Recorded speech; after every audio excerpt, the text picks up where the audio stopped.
კიდევ ერთხელ მოგესალმებით. პირველ რიგში დიდება გმირებს ადამიანებს, რომლებმაც საკუთარი სიცოცხლე შესწირეს ჩვენი ქვეყნის თავისუფლებას, ერთიანობას. დღეს ჩვენი მიმყოფები ჩემს მეგობრებთან ერთად ერგნეთში და ეხა კონკრეტულად მიმყოფები ჩემი თანამებრძოლის, ჩემი მეგობრის ვეფხვია კასრაძის სახლში, ეზოში, მის სახლში, რომელიც 2008 წელს რუსებმა დაანგრიეს, გადაწვეს, მაგრამ ვეფხომ, რომელიც არის ორი ომის მონაწილე, 5 შვილის მამა, დაბრუნდა ერგნეთში, ისევ გააშენა ბაღები, ისევ აქ ცხოვრობდა, ამაგრებდა ჩვენი ქვეყნის საზღვარს და დღეს ეს ადამიანი, რომელიც რუსულ რეჟიმს ციხეში ყავს გამოკეტილი უკანონოდ, რადგან ვეფხვია არ ეგუებოდა ამ ქვეყნის გარუსებას, არ ეგუებოდა იმას, რომ ამ ქვეყანაში ჩამოყალიბდა ავტოკრატია, ამ ქვეყანაში ჩამოყალიბდა ერთი კაცის მმართველობა, რომელიც უკანონობაზე და უსამართლობაზე დგას. ასევე ვიმყოფებოდით ერგნეთში ქალბატონ ლია ჩლაჩიძესთან, რომელსაც სახლში გახსნილი აქვს საოკუპაციო მუზეუმი, ჩვენი დასავლური პარტნიორების ხარდაჭერით. ეს სახლი 2008 წელს ასევე გადამწვარი იყო. რუსებმა ამ სახლში შეაგდეს მოლოტოვის კოქტეილი და დაახლოებით 1000 გრადუსამდე იყო ასული იქ ტემპერატურა და ეს კვალი, რუსული ბოროტების კვალი დღემდე დარჩენილია ამ სახლში.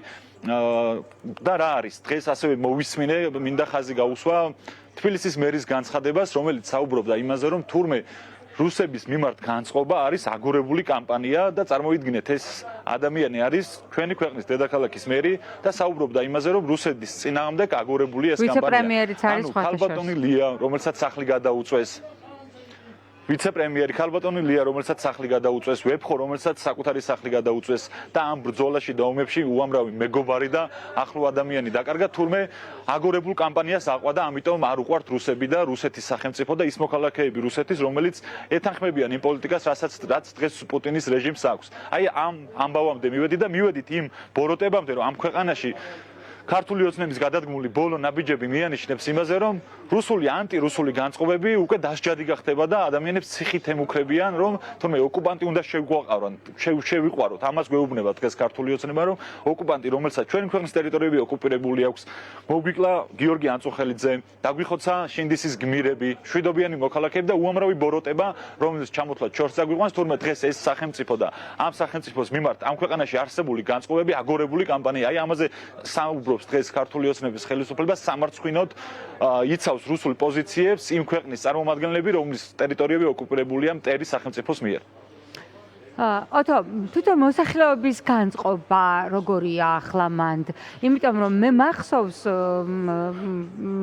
სამაჩაბლოს საკმაოდ მძიმე რუსეთის ოკუპაციის პირველი პერიოდიდან ქართველები და ოსები მარტივად ახერხებდნენ მაინც ურთიერთობას.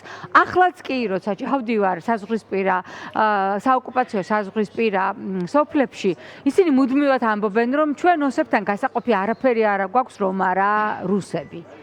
ანუ ეს ურთიერთობა რაღაცნაირად უფრო დაალაგდა ამ 18 წლის განმავლობაში, თუ რუსები მაინც ახერხებენ ჩვენი ორი ერის შუაზე გახლეჩას. დღეს სამწუხაროდ ხელისუფლება გვყავს, რომელიც ემსახურება რუსულ ინტერესებს და შესაბამისად არსებული სიტუაციაც არის ისეთი, რაც რუსულ ინტერესებში შედის. როგორც იცით, ჩემს მეგობრებთან ერთად ძალიან ბევრ საზღვრისპირა სოფელში და საოკუპაციო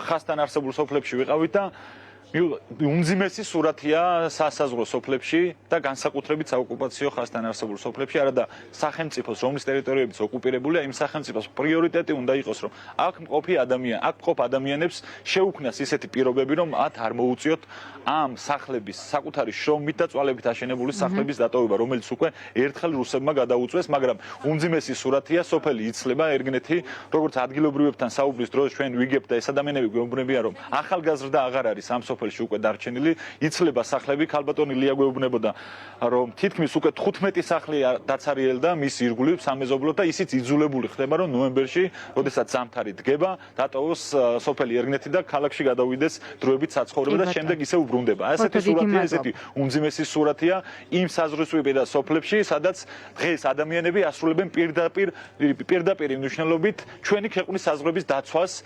ესენი არიან მცველები ჩვენი ქვეყნის და ამ ადამიანებს ესაჭიროება განსაკუთრებული ყურადღება სახელმწიფოს მხრიდან, განსაკუთრებული ყურადღება, იმიტომ რომ ამ ადამიანებმა იგრძნონ თავი მნიშვნელოვნად, რადგან აკეთებენ უმნიშვნელოვანეს საქმეს ჩვენი ქვეყნისთვის, აკეთებენ ჩვენი მომავლისთვის უმნიშვნელოვანეს საქმეს და უყურადღებობა ამ ადამიანების არის დანაშაული და ღალატი ჩვენი ქვეყნის. დიდი მადლობა. ოთარ, კიდევ დიდი ერთხელ მადლობა. მოვიკითხავ აქედან ვეფხვია კასრაძეს და რეჟიმის ტყვეებს, თავისუფლება მათ. თავისუფლება ვეფხია კასრაძეს და რეჟიმის ყველა ტყვეს.